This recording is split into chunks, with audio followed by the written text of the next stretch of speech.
Assalamualaikum warahmatullahi wabarakatuh. Pada kesempatan kali ini, saya akan menjelaskan tentang materi di bab 5, yaitu model komunikasi antar budaya.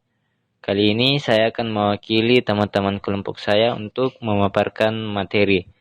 Sebelum saya memaparkan materi, saya akan memperkenalkan anggota kelompok 5.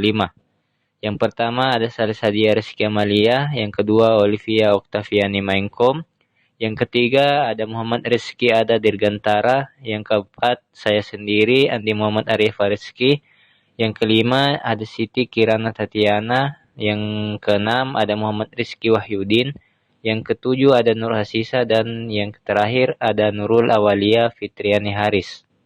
Ada beberapa topik utama dalam presentasi kali ini. Yang pertama, model dalam komunikasi antar budaya E. Porter dan Larry E. Samovar.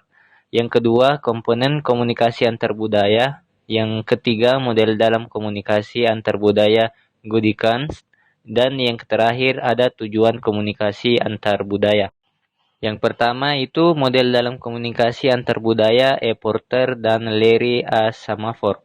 Menurut Sereno dan Mortensen atau Mulyana 2007, suatu model komunikasi ialah merupakan deskripsi ideal mengenai apa yang dibutuhkan untuk terjadinya proses komunikasi. Model transformasi pesan atau proses komunikasi yang dikemukakan oleh Laswell, Aristoteles, dan Shannon dan Weaver terjadi bila produsen pesan adalah anggota suatu budaya dan penerima pesannya adalah anggota suatu budaya lainnya. Kemiripan budaya dalam persepsi memungkinkan pemberian makna yang mirip pula terhadap suatu objek sosial atau peristiwa. Cara-cara kita berkomunikasi, keadaan komunikasi, bahasa, dialek, gaya bahasa, perilaku nonverbal, dan respons dalam interaksi manusia. Sebagaimana dinyatakan oleh Mulyana, budaya adalah suatu pola hidup menyeluruh. Budaya bersifat kompleks, abstrak, dan juga luas. Gambar di samping menunjukkan tentang model komunikasi antar budaya. Ada dua komponen komunikasi antar budaya. Yang pertama persepsi. Lalu di bagian persepsi dibagi lagi menjadi beberapa bagian. Yang pertama sistem kepercayaan, yang kedua nilai, yang ketiga pandangan dunia, yang keempat organisasi sosial, keluarga, sekolah, dan lain-lain. Yang kelima bahasa verbal, dan yang terakhir pola pikir, proses mental, bentuk penalaran, dan pendekatan-pendekatan terhadap pemecahan masalah yang terdapat dalam suatu komunitas. Di bagian proses nonverbal ada 3 bagian, yaitu yang pertama perilaku nonverbal, yang kedua konsep waktu, dan yang terakhir itu penggunaan ruang. Selanjutnya model dalam komunikasi antar budaya Godikans.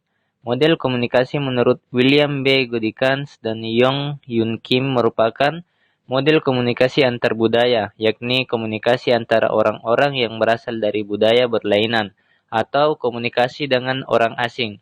Godikans dan Kim memperkenalkan tema pertama tentang teori komunikasi antar budaya atau intercultural communication. Ada beberapa tujuan komunikasi antar budaya. Yang pertama, memahami perbedaan budaya yang mempengaruhi praktik komunikasi. Yang kedua, mengkomunikasi antar orang yang berbeda budaya. Yang ketiga, mengidentifikasikan kesulitan-kesulitan yang muncul dalam komunikasi.